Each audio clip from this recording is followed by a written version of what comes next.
доктор Стоун еще будет закладывать некий фундамент того, о чем он будет говорить завтра и послезавтра. Завтра речь пойдет о Солнечной системе, как бы взгляд на Солнечную систему из Земли, но также в дальнейшем он будет говорить и о особенном положении Земли в ряде всех планет нашей Солнечной системы. Вот. Я хочу сделать вам такое объявление. Многие из вас, наверное, видели вот эти пригласительные. У нас еще остались, они лежат на выходе. Вы можете взять их с собой, потому что здесь есть информация о нашем сайте. И на этом сайте мы хотим разместить видео этого семинара. Поэтому материалы эти будут доступны для вас.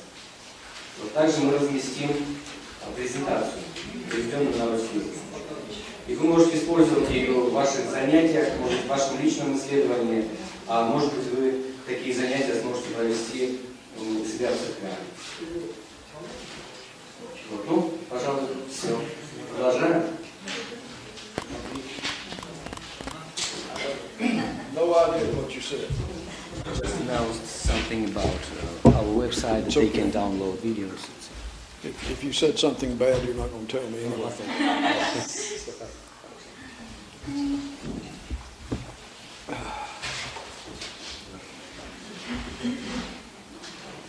Well, I was going to introduce my wife and granddaughter, but I guess they've heard it before.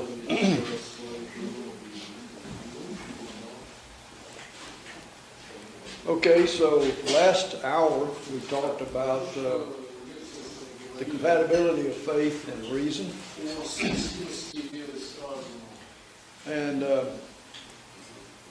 actually we can come to faith the same way we come to hold any position true in life, on the basis of a logical evaluation of the evidence. And so what I want to talk about now is how we should go about doing this to do it properly. So,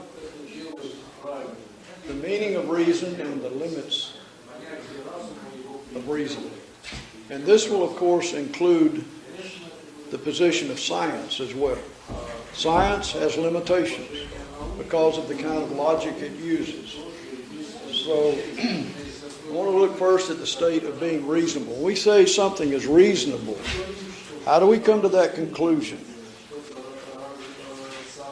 We don't really go through a systematic, deliberate process. But there is a basis for it that we follow without really thinking about it. And so I want you to think about the process because it's important to how we come to faith. Interesting. So I want to begin by talking a little bit about logic. And I apologize to begin with because this is the most tedious and esoteric of all the lectures. But it's the foundation for science. And we're looking at science along with faith. So you need to understand the basis for science. So logic, by definition, is the study of methods of correct reasoning. If you think about, in English at least, I'm sure you have the same in Russian, we study grammar, the correct relationship between different words, verbs and nouns and so forth. And you have to follow the rules of grammar in order to communicate in your language. My mother was an English teacher and she was very concerned that I learned correct grammar. I thought it was very boring. But logic is the same way. It's the methods of correct thinking, the correct relationship between statements of fact and conclusions. So if we take the simplest form of logical argument, it's called a syllogism. The premise is a statement of fact that we begin with. We assume the premises to be true. We take two statements that we think are true, and by using the relationship between those two statements, we come to a conclusion which tells us something else, something new. So this is symbolic. I'll give you a sentence variation in a minute. But if A is equal to B and B is equal to C, then what is the relationship between A and C? They're equal. They're both equal. Oops. So A and C, A is equal to C. It's very simple. So let's give you a word sentence. If all dogs are mammals, and all mammals have lungs, what can we say about dogs and lungs? All dogs have lungs, right? Okay, that's very simple. Now, let me throw you a little bit of a curve. I'm going to change one word, wings. All dogs are mammals, and all mammals have wings. Now, I know that's not true, but just hang with me a moment. If that's true, what will be our conclusion? All dogs have wings, correct?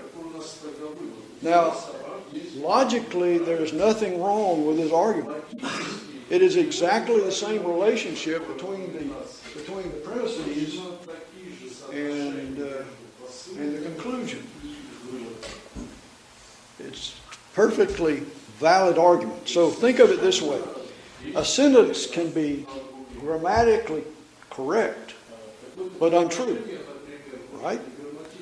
You can make a sentence that is grammatically correct. I'm sure this is true in Russian. It's certainly true in English. You can have a grammatically correct sentence that is untrue. You can have a perfectly legitimate, correct argument that is untrue. This is an example. Why is it untrue? Because the second premise now is not true. What I can change this a little bit more and make it true. All dogs are mammals. Some mammals have wings. Bats. Some mammals don't have wings. Pigs. Correct? So now we've got a problem. What conclusion can we draw? And we can't. Because there's no way, strictly by logic, that we can decide which group dogs belong. Are they with the group of mammals that have wings, or are they with the group that don't have wings? Now you know which group they're in, but because you know you've seen a dog before. But you don't know that from logic, strictly from logic. If you had never seen a dog, there would be no way logically you could figure out which the dog was. So in fact, we can now not draw a conclusion. So this first premise is universal. It applies everywhere, all time, to all things. But the second one is conditional. It's called conditional premise, and it means that some dogs, it's a particular premise. Some mammals have wings, particular ones have wings, some don't. Logically, there's no way that we can put dogs in one group or the other. So we can come to no conclusion now. And that's the problem with deductive logic. Deductive logic proves something absolutely. If you can construct a deductive argument, you can prove something true or false absolutely. But the problem is we don't have absolute premises. Life just isn't like that. So if we could do that, we could prove God exists, or you could prove God doesn't exist. But you can't do that because you don't have absolute premises. You run into this problem here. So what do? We can't use, actually we don't use deductive arguments in everyday life. You may find them in mathematics, uses deductive arguments, but even there you have what are called field theorems that are the starting point for everything. In everyday life, it's different. When I decided to marry my wife, Margaret, I didn't go down to my friend George, the mathematician, and say, I want you to derive an equation, and the solution to that equation will tell me which girl I should marry out of the whole world. That's not the process, is it? What's the process? If you're going to get married, what do? You get to know the person. You find out things about them you like, maybe a few you don't like. And based on getting to know them, you decide if they're right for you or not. If you're going to go into a profession, you decided you're going to be a salesman or a school teacher or a physicist. How do you decide you're going to do that? You don't solve an equation. There's not an absolute answer. In my case, while I was in school, I went and worked with engineers and scientists, and I saw what they did. And I decided, by accumulating knowledge about them and evaluating what they were doing, I decided if I wanted to be one or not. It's the same thing when you get married. You get to know the person and you decide that things about them you don't like and things you do like. And if the do-likes are more, you may marry them. But there's no absolute process. It's not a deductive process. It's what we call an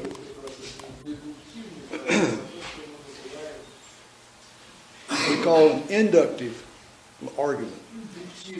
An inductive logical argument tells you what is probably true. It's based on probability, not absolute. So,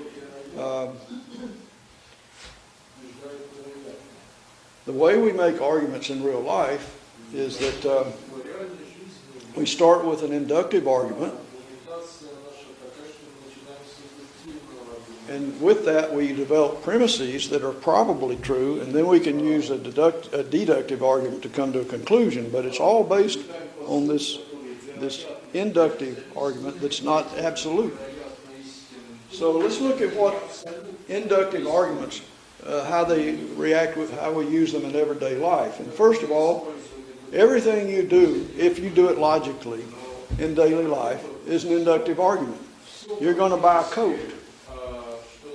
You don't solve an equation that says absolutely which coat. You go down, you look at them, you decide if you like the color, if it fits, if it's the style that you need, or if it's, if I'm going out for a hike for 3 hours, I'm not going to wear this coat. I'd wear a different one. So we make a decision on what clothes we're going to buy by evaluating evidence.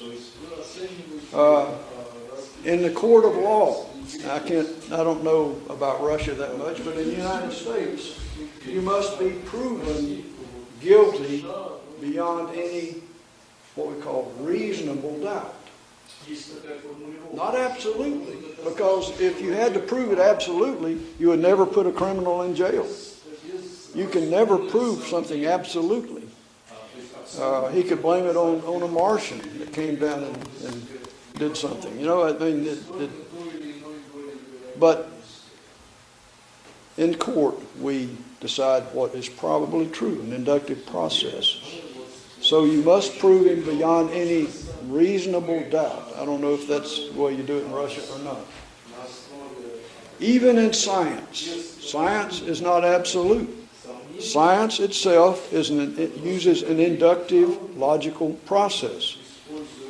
When you do an experiment, you observe something, and you say, well, maybe it happened because of this process. And so you think about experiments that can test that. And the experiments you do, they'll either agree with that premise or not. If they agree with it, then you say, okay, that could be the way it happened, but somebody else may come up with another idea of the way it happened. So you do another experiment, and it may agree or disagree. Science is not absolute. It's based at best on a deductive process. And this is why I want you to understand this. Sometimes it's based on a weaker logical process called abduction. And that's sometimes called historical science. Now, normal science that I used to do, you observe a physical process and you go in the laboratory and you can recreate that process. And you can change the conditions on it and study how it changes with those conditions. And you can control it and study it. But there are things that you can't take into the laboratory, like the creation, for example. So how do we study the creation? Well, we look at what's happened now, today, and we think about how that could have happened to begin with. What process could lead to what we see today? Sometimes it's called historical science, but it's an abductive process. You pick a premise and you argue to the premise, but you can't do an experiment. So it's a much weaker argument. So when we talk about the Big Bang tomorrow, the Big Bang comes out of an inductive, an abductive process. When I used to study the way satellites behave in orbit, I could do experiments and I could change the conditions and I could study and look at how they change. That's an inductive process. Much stronger argument than the abductive process you have to use for historical things that we can't bring into the lab and study. Okay, so there's three kinds. There's deductive, that's absolute, but you can never use. There's deductive, which is a pretty strong argument. We believe it strongly enough that in a court of law, we are willing to condemn a man to death on the basis of a deductive argument. And then there's inductive, which is really arguing. You take all the possibilities and you argue to the most probable premise.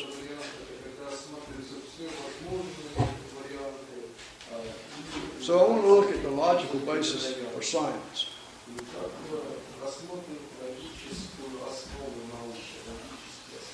Okay, so science is not a worldview, first of all. A lot of people treat it, and you know what I mean by a worldview. It's the colored glasses that you see the world through and the way you interpret everything you see. So, for example, some people have a godless worldview, an atheistic worldview. They think that there is nothing beyond the physical universe and its laws. They believe in materialism, and that's their worldview, and they interpret everything according to that worldview. I believe there's a God, so I interpret things I see through the possibility of God interacting with the universe. Worldview. Science is not a worldview. It is a tool that we use to study the world, to understand the world and how it works. It's a tool, not a philosophy. It's perhaps the greatest of human achievements. You think about what we have learned in the last 300-400 years of modern science. It is an objective, rational, systematic search for understanding of the workings of nature, the material universe. It is ultimately limited to what we can observe with our senses, smell, see, taste, hear, or rationally extrapolate from those sensory observations. So sometimes you see something, you measure something, and it has implications that go beyond that. So it's whatever you can see, touch, or measure, and the logical extrapolations from that. So science is an inductive, logical process, as I just said. It is not absolute, it does not absolutely prove its conclusions, and should never be considered as absolute. And as an example of that, there have been all kinds of things that have been changed during the history of science. Aristotle believed that the earth stood still and that everything else revolved around the earth and that there were different heavens. And that view was held for hundreds of years, up to about the 15th century, yes. So that was a worldview. Today we don't have that worldview anymore. We know that the world moves, thanks to Galileo and others. So science is not absolute. Sir Isaac Newton, the famous British scientist who came up with the laws of motion and the laws of gravity, the same laws that 300 years later were used to launch the first Sputnik and to put Neil Armstrong on the moon. We know that those laws are not complete today. Today we have special and general relativity. And if you do certain things in space and you go to certain speeds, the laws that Sir Isaac Newton discovered are no longer exact, and you have to make corrections. It's not that they're wrong. They describe everyday life very accurately. But when you go into space to high speeds and big distances, there are other things involved that he didn't know about, and you have to make corrections. So we had to modify. So science is not absolute. It's our current best understanding of the way nature works. So as such, it cannot address questions of why. Why did something happen? Well, that's not a question that you can answer on the basis of physical observations. Science can tell you what the universe is like. It can't tell you why the universe was created. It cannot address non-physical phenomena, such as a decision, as I mentioned a while ago. What's the color or the temperature of a decision? That's meaningless. A decision is not a physical thing, but it has real physical consequences. It's a real thing. It's not physical. And science can't study that. It does not address single event phenomena, like the creation. The creation is beyond the reach of science. We can study just after the creation. We can imply, we can assume certain things, but we cannot actually study the creation directly. So science is based on cause and effect relationship. I do this and something happens. I do something else and something different happens. Experiments, scientific experiments, are things we do to establish a cause and effect relationship. If I strike a match and I put it to gunpowder, there's an explosion. Okay, so I can do experiments to find out how that behaves. How much gunpowder makes this explosion? How hot the match has to be before it lights? There are all kinds of questions you can ask. Science experiments are designed to determine cause and effect relationships. Scientific theories are models, mathematical models of cause and effect relationships.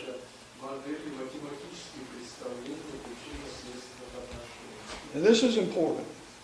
Science relies on a rational universe. It relies on a rational, predictable universe. So if I do an experiment in my lab to determine some relationship today, and I do the same identical experiment tomorrow, and I get a different result, and I do the same experiment again the next day, and I get a third result, what conclusion can I come to? None. You see, science requires consistency. If I do an experiment and I come to a relationship, and I do the experiment tomorrow, and I do it next year, and I do it in Russia, and I do it in the United States, and I do it in China, I do it in space, and every time they get the same result, then I can conclude something. But if it changes every time for some unknown reason, and it's not systematic and ordered, I can't come to a conclusion. So science depends on a rational, predictable universe. Science is driven by the assumption that the universe is intelligible. Thomas Nagel is a philosopher at New York University. He's an atheist, but he says science depends on the universe being intelligible. He says the discoveries made by Sir Isaac Newton and other scientists of the scientific revolution could have never been made if the universe were not predictable and ordered, just as I just explained. C.S. Lewis, a British philosopher, says men became scientists because they expected law in nature. And they expected law in nature because they believed in a lawgiver. So there's a very close relationship between science and Christianity. Not religion, but Christianity. Possibly Judaism. But if you go to the East, the Eastern religions, they don't look at the universe as being predictable. They have a different view of reality than Christianity does. So I think it's very significant that science, the scientific revolution, even though China is, the culture and civilization in China is far, far older than that in Europe, the scientific revolution, our understanding of nature, came about in Christian Europe, not in China, nowhere else. And I think it's very significant because Christianity views God as the creator of the universe. And it views God as an intelligent being. And therefore it believes that the universe is the product of an intelligent being and should be ordered. Hinduism and these other Eastern religions don't view the universe necessarily as ordered. If the universe is not ordered, I can't do an experiment and conclude anything. I can't make any headway at all in science if the universe is not ordered and predictable. And that only comes out of the Judeo-Christian heritage of Europe. And so, even though European society was in knee breeches when Chinese had a high society, the scientific revolution only occurred in Christian Europe. And many, many of the scientists of that day were Christian. In fact, the great majority of them. Sir Isaac Newton and Boyle and Kepler and Michael Faraday and Newton, they were all Christians. And that Christian faith affected what they expected to find up there. And let me ask you a question while we're at this. Why is it that what goes on in here has anything to do with what's up there? In other words, why is what I think is rational and predictable in my mind, why should the universe reflect that? You understand what I'm saying? There is a distinct connection between what human beings think is reasonable and the way the universe is made. The universe behaves in a very rational, predictable way. Rational to us, predictable to us. There is a definite link between what's going on in here in a scientist's head and what's actually occurring out there. We can understand what's out there because it's reasonable to us. Why should what goes on out there be reasonable in here? Christianity says it's because the source of reason here is the same as the source of the reasonableness in the universe. The universe was created by an intelligent being, God, who also created the intelligence in human brains. And therefore, what we consider to be reasonable is the way it's constructed. It's a question that atheists struggle with. If you don't believe that that was created by the same entity that created my brain, then you have no answer for why what we think is reasonable is reasonable out there. If you believe in God, and you think He's an intelligent being that created us as intelligent beings, then it's obvious. The same intelligence created my brain has created the universe, and therefore there's a logical connection. You see what I'm saying now? So all of these men were Christians, great men of science.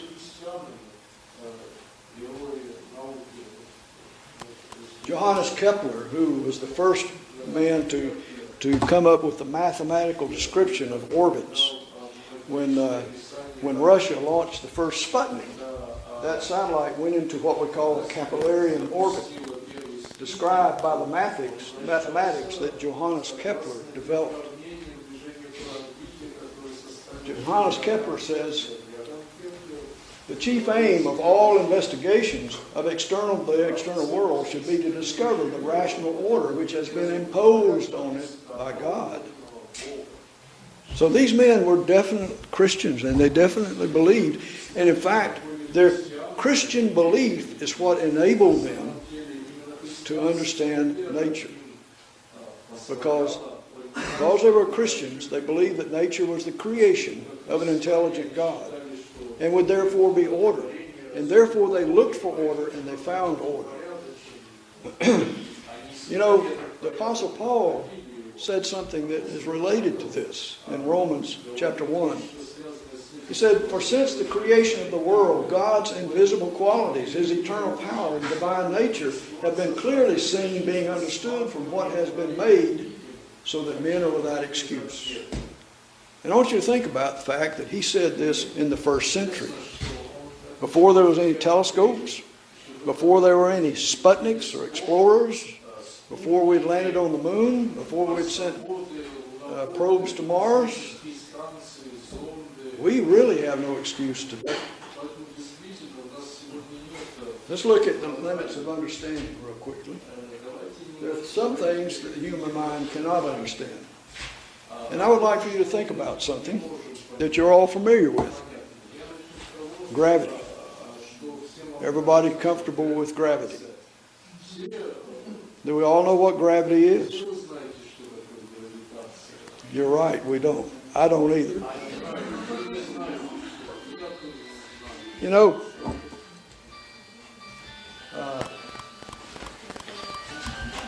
Sir Isaac Newton discovered the laws of gravity based on observations.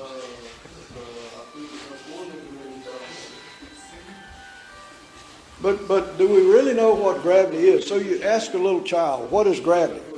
Well, gravity is the reason when I tried to learn to walk, I fell down and skinned my knee. You know, if you ask a student of physics in high school or maybe first year of college, what is gravity? You say, well, it's a force. And it's a force that occurs between all matter. It's attractive. And so on Earth, gravity is the force of attraction between the mass of the Earth and the mass of some object, like a ball, and it accelerates it toward the center of the Earth at the rate of, I don't know, in 32 feet per second. I don't know what that is in meters. But that's one answer. If you asked a college professor, he might say, well, gravity is a very weak force that comes out of the derivation of the laws of general relativity, and it occurs in all mass and all space. But all of those answers don't really tell us what gravity is. They tell us the consequences of gravity. It's an attractive force. It's the reason we fall down. If I throw that up, it comes back down because of gravity. But do we really understand it? And to illustrate that, let me ask you, if I throw this up, it's going to come back down, right? Would you ever expect that if I toss it up, it's going to go up there and stick on the ceiling? You wouldn't expect that, would you? Why? Why is gravity attractive? You know, we have other forces, magnetic forces, electrostatic forces, and they're what we call bipolar. If you take a magnet and you stick two south poles together, they push apart. If you put a south pole and a north pole, they track. They're bipolar. Gravity is monopolar. It never repels. It always attracts. Why is that? We don't know. We just don't. We can calculate to a gnat's hair the speed we need to be to launch and put somebody on the moon or on Mars. But we really, when it comes down to it, we really don't know what gravity is. We can explain what it does very accurately, but we don't know what it is.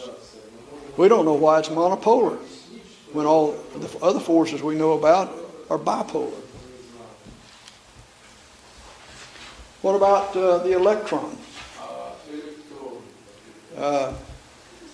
When you get a lot of electrons and you run them through a wire, you can use it to make lights.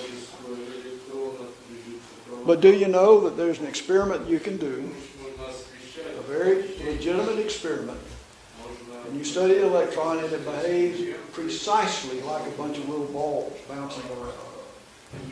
Precisely.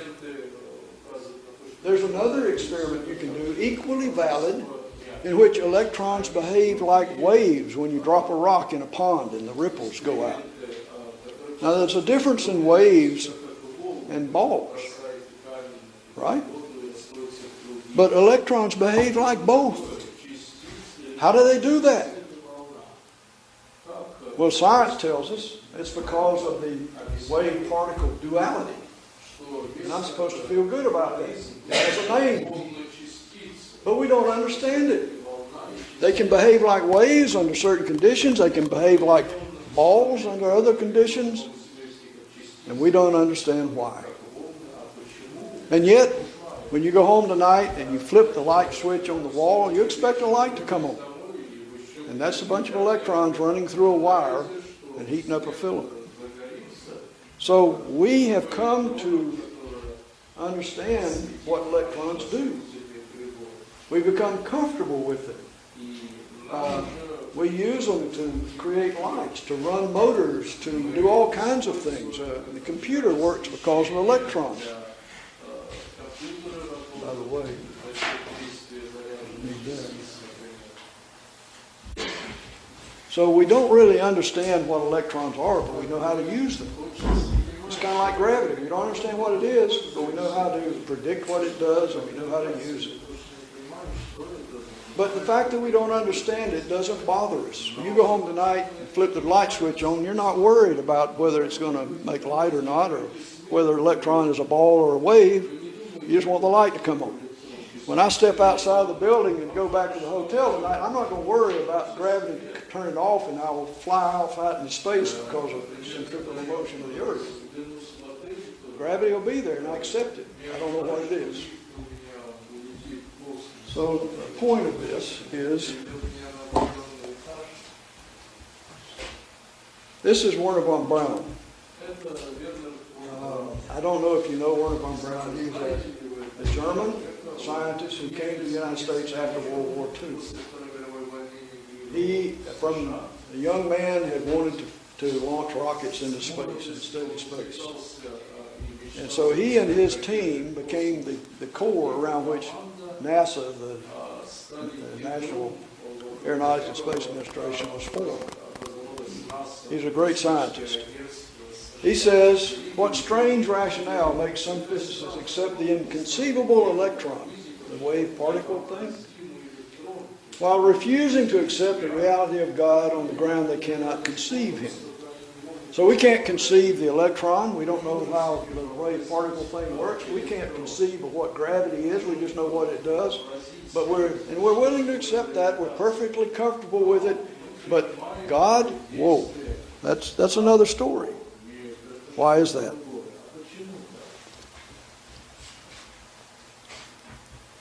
So what I've shown you is that nothing is proven absolutely.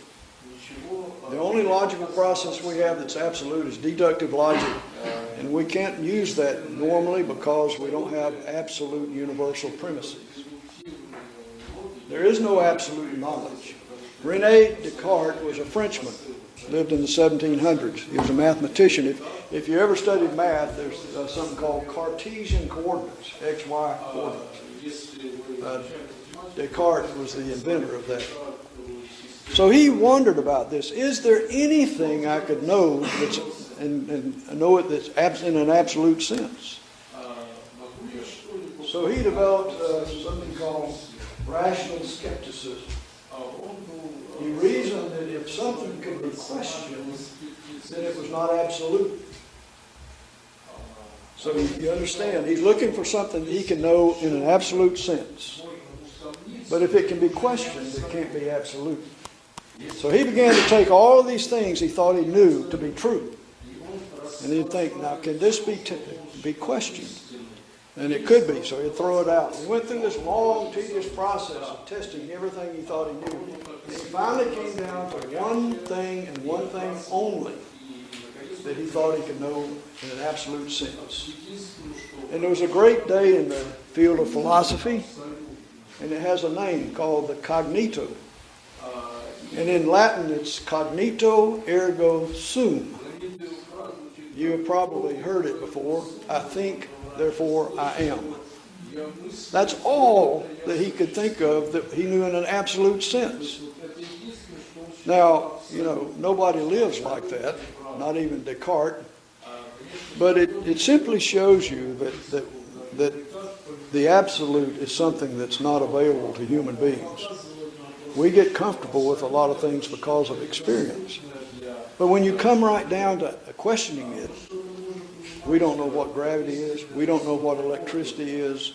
We don't know a lot of things. And yet, somehow we think we've got to know for sure, absolutely, about God before we can believe in Him.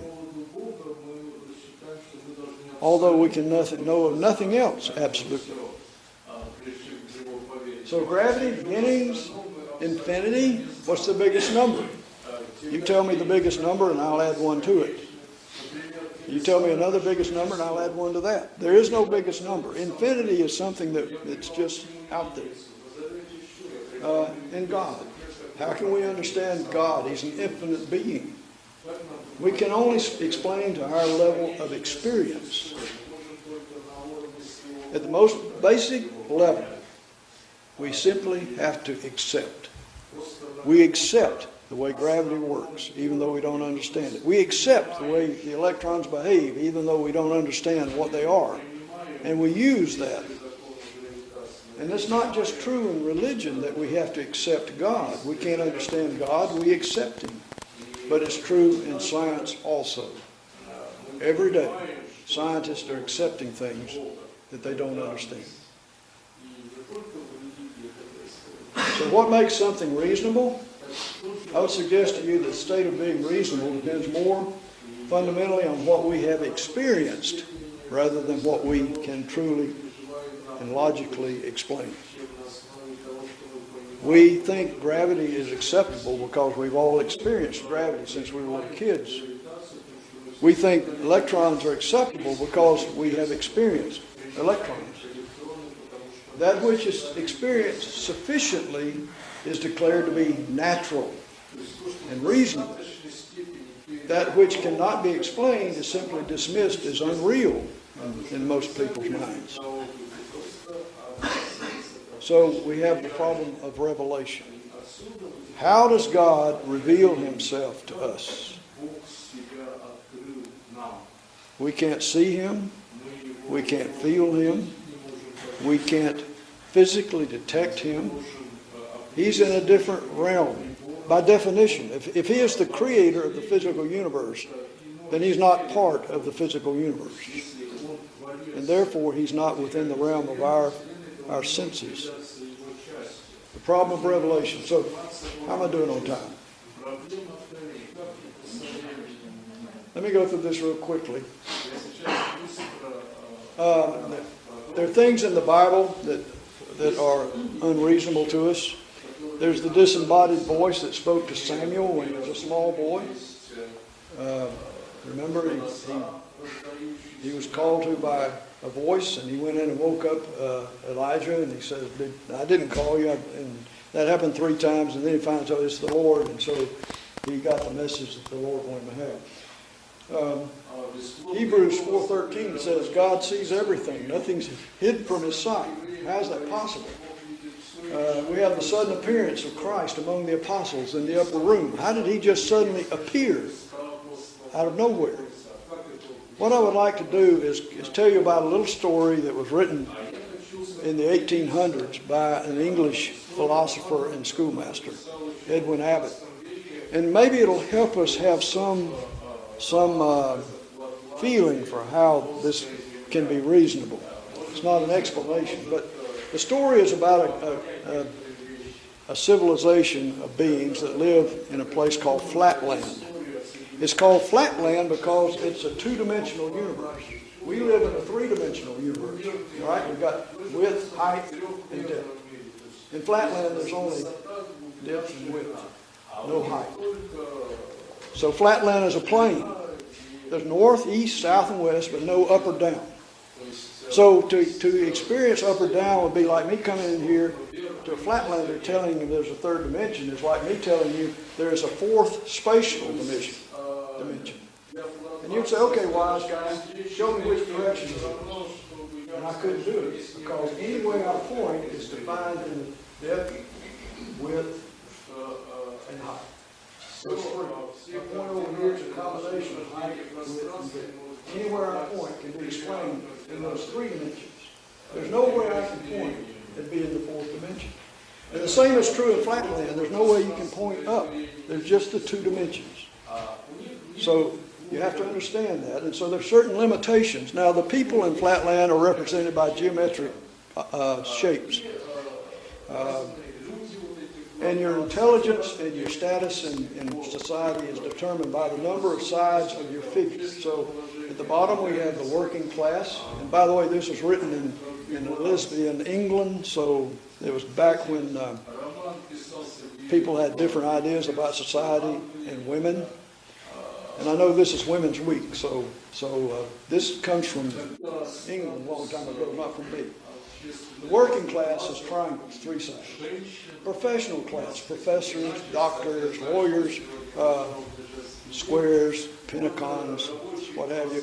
Then you go on up, you have the higher order polygons or the nobility, and at the top of everything are the wise priests who are circles, supposedly an infinite number of sides.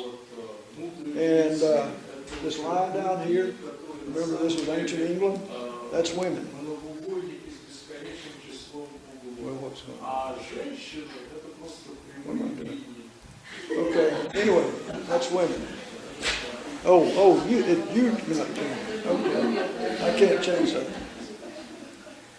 So my wife got to this point, and she said, I don't have to read this.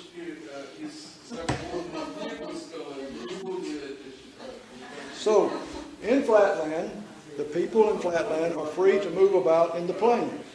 They live in 5-sided houses, and they can move any direction of the plane, but they cannot move up and down. They don't even know about up and down. They have a problem. You see, their social position is determined by their shape. And we can see these shapes. You say, well, what's the problem? I can see there's a triangle, and there's a square, a pentagon, and a circle. But you want to know whether you're talking to the grocery store owner, or the butcher, or the high priest. And how will you know that in Flatland? When you go down into the plane of Flatland, see, you can see the shapes because you're looking down on it, but if I put my eye down at the level of the table, this is what I see. So how do you know the priest from the butcher and from the policeman? Well, the simpler people who haven't had geometry have to walk around a person and count their sides. The people who have had geometry know that there's a relationship between the angle and the number of sides. A triangle, and all figures have equal length sides, except for people who are crazy. They're skewed. But 60 degrees for a triangle, 90 degrees for a square, 108 for a pentagon, and so forth. So those who have had math can go up and feel one corner, and then they know who they're talking to. So there are limitations to living in 2 dimensions. You can't see shapes. Our story is told by a square who is a mathematician. He's alone one night studying plane geometry, the geometry of 2 dimensions, and he hears a voice. And he looks around and he thinks, maybe it's my wife, because being just a straight line, if they're pointed at you, you can't see women. And he looks around, and he can't see his wife. He goes to check, she's in bed. His 2 grandsons are in bed. They're all asleep. Nobody's awake. His house is all locked up. But he hears this voice, keeps talking to him, trying to tell him something about the 3rd dimension. Well, because we live in 3 dimensions, we can understand what's happening. He sees nothing in Flatland. This is his view in Flatland. Here's what's happening in the 3rd dimension. He's being visited by a sphere from 3 dimensions, from Spaceland. And the sphere, oops, how did that happen? Let me go back. I can't. Okay. So the sphere is hovering above his universe. He's not in the universe of Flatland. So he can't see him, but he's talking to him. So they have this long conversation, and the square can't understand the 3rd dimension. Nobody's ever thought of a 3rd dimension. Nobody's ever experienced a 3rd dimension. It's inconceivable to him. So finally the sphere demonstrates his presence by descending down into the square's house here. Now the square can see only the part that's in the plane of Flatland. He knows nothing about what's sticking up above or below. And the sphere tries to tell him, well, I'm not just in the plane of Flatland, I have part of me is in the third dimension. This square doesn't understand that. He thinks he's a high priest. So the sphere says, well, I'll demonstrate to you. I will change. I will move up and down. So he does, there we go, bobs up and down. So what the square is seeing is this circle getting bigger and larger. It's as if I were standing here and I became 9 feet tall and then back to 4'3" or whatever I am, you know. It's impossible. The square still can't understand it. So finally, the ultimate thing is the square is popped out of Flatland into Spaceland so he can experience the third dimension. And he looks down, and for the first time in his life, he sees the shape of his house. And he can see inside of the house because he's up above and he's looking down into these shapes in the plane, and he can see his wife in her bedroom. And he can see his grandsons in their bedroom. And as he gets higher, he can see his neighbor and his family asleep at night. And as he moves higher and higher, he can see his whole village. And finally, he can see all of Flatland, the cities and the farms and the small towns. He can even see into the depths of the deepest mines and caverns. Nothing is hidden from his sight because he's now in the third dimension. Remember, Hebrews says God sees everything. Nothing's hidden from his sight. Now he looks around and he sees some other beings in Flatland, in Spaceland, and they have a resemblance to the people in Flatland. There's the cube that is resembled to himself, a square. There's the pyramid that's kind of like triangles, and there's spheres that are kind of like circles. But they have another dimension that he could never have imagined in Flatland. And it's kind of like in the Bible where it says that we have a spiritual nature and we have a physical nature. We have a dual nature. Human beings do. And we can't see the spiritual nature any more than the square could see the spherical shape or the pyramid shape. All he can see is a triangle and a circle. All we can see is our physical body. We cannot see our soul. But we have a nature that we can't see in this universe. So here's where I'm coming to. The problem for the sphere was how to make known to the inhabitants of Flatland, who were confined to a two-dimensional universe, the reality of a third dimension that they could not experience or see in any way whatsoever. What's the problem for God, for revelation? It's the same, isn't it? How to explain to mankind, confined to the physical universe, the reality of a spiritual realm that we cannot experience in any way whatsoever. So in Flatland, the story of Flatland, the square was popped out of Flatland into Spaceland. Exactly the opposite happens to us. The Son of God became physical. He left his spiritual nature and became physical and walked among us and did things that could not be done within the laws of nature to prove to us that he existed. So there are three modes of revelation that are available to mankind today. God doesn't come and do miracles in our presence anymore, but we do know about the creation. We know we have his inspired word, and we have history. And Christianity is a historically based belief. So we have these evidences. He's provided sufficient evidence to show us that he exists and that he is gracious and loving. But like the people in Flatland, it's up to us to be willing to evaluate the evidence. So that's what we're going to do the rest of the week. We're going to look at the physical evidence he's given us in nature. In Romans 1:20 that we read a while ago, Paul tells us to look to the creation and see the evidence of God. So that's what we're going to do in the following presentations. And the next one tomorrow will be a tour of the cosmos. You don't want to miss it. It'll be pretty pictures if nothing else.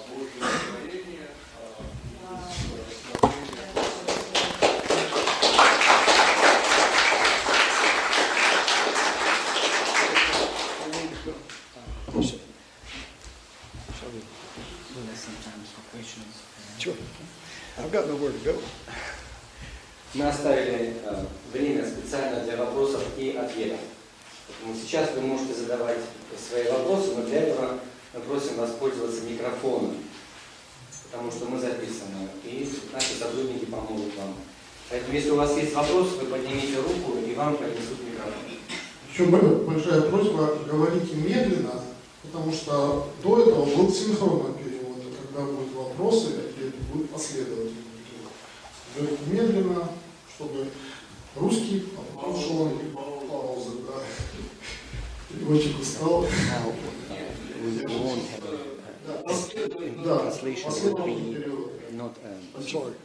Now the translation is going to be not simultaneous. I know, but you would. Okay. I'm sorry, would you I apologize. I usually try to learn a little bit of the language, but your symbols are very confusing. So Americans have a reputation for being totally illiterate in other people's languages. And unfortunately, I'm upholding that reputation. So, Еще раз, could you repeat that because apparently you were far from the... Oh, I'm sorry. Okay, I just was saying that Americans have a reputation for being ignorant in languages.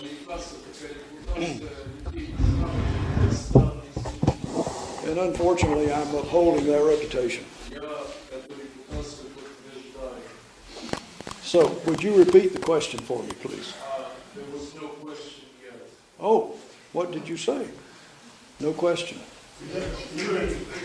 He just explained how to use microphones. Oh. Okay. All right. You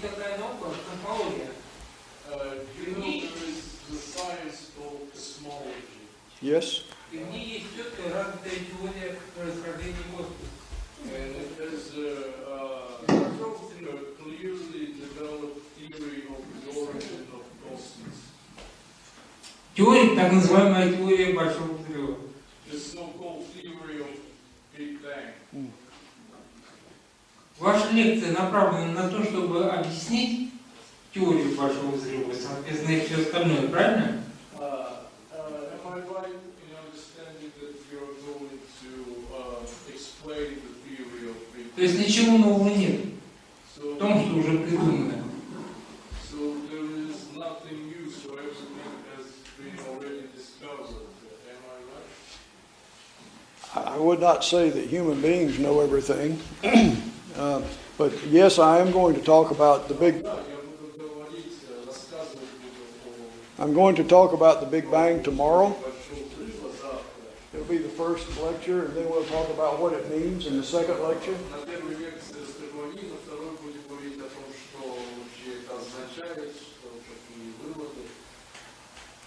Let me just say that the Big Bang turns out is not an explanation of how things began.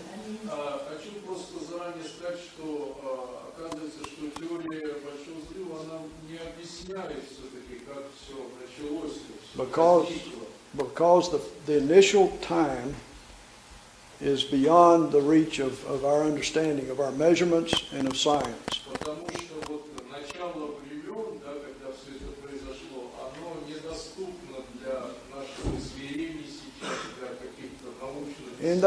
In that time, the laws of nature, as we understand them, did not apply.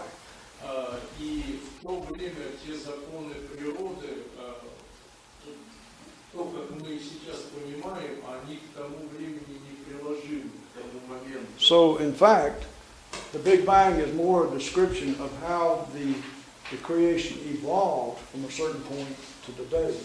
На самом деле теория большого взрыва, она больше объясняет, как вот все развилось от начала до нынешнего времени, а не как все возникло.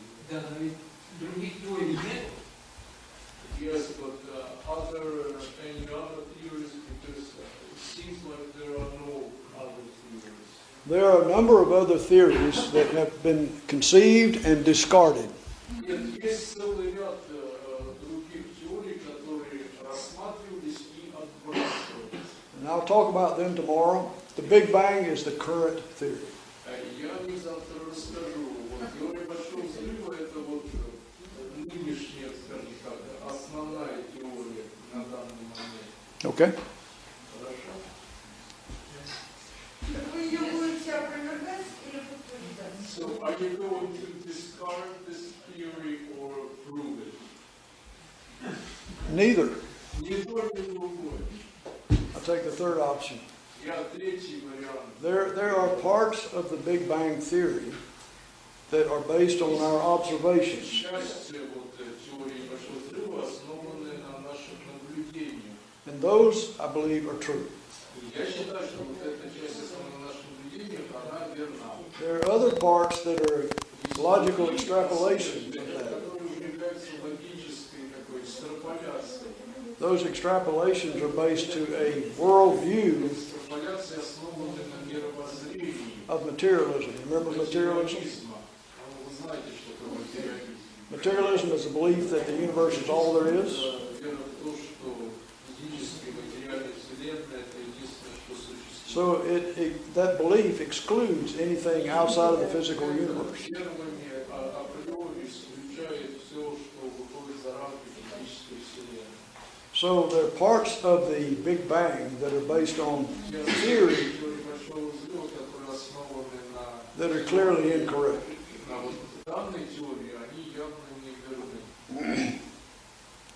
We'll talk about that also tomorrow. У меня тоже есть вопрос. Доктор Стоун, летали ли вы в космос? Этот вопрос я вначале задал, но наконец-то я дождался момента, когда могу его спросить. А если нет, то почему?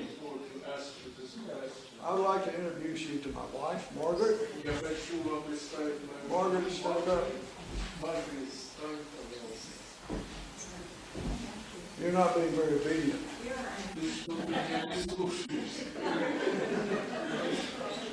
We had just gotten married, and I was in charge of a mission, the science.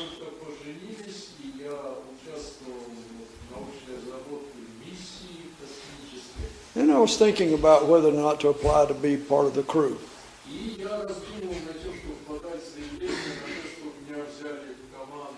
And that lady informed me that when I got back on the ground, I would be a single man.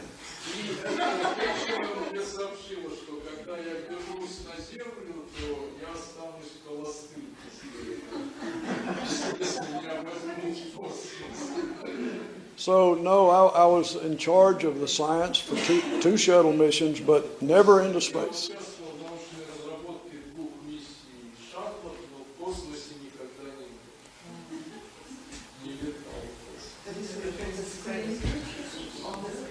Huh? On the screen? I'm not sure. Because when they have this investigation in cosmos, they have on the screen black. I'm sorry. Я просто спрашиваю, что... Tell him in Russian. С экрана видел космос, потому что когда я пишу космические фотографии, на экране. Слышь, микрофон не работает, дайте другой микрофон. Надо включить его.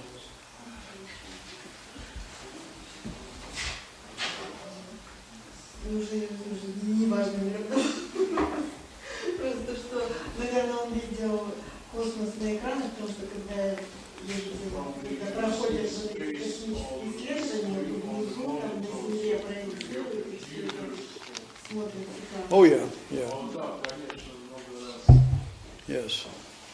Yes, we had to make decisions about how the mission would be run in order to accomplish the science. Нужно было принимать решение, как именно проводить миссию, чтобы получить те данные, которые нужны были. So in the control room, we were able to see all the measurements that were made and what was going on. Мы получали вот все показания всех приборов, что происходит. Все видели.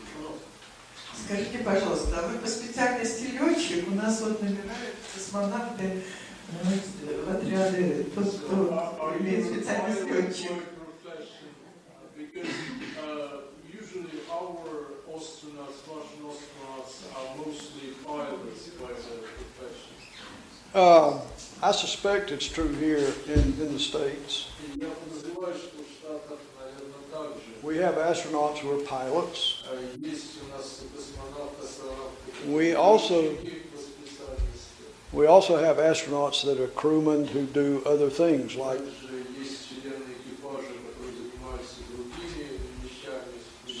So some of them are called. I'm sorry, I'm having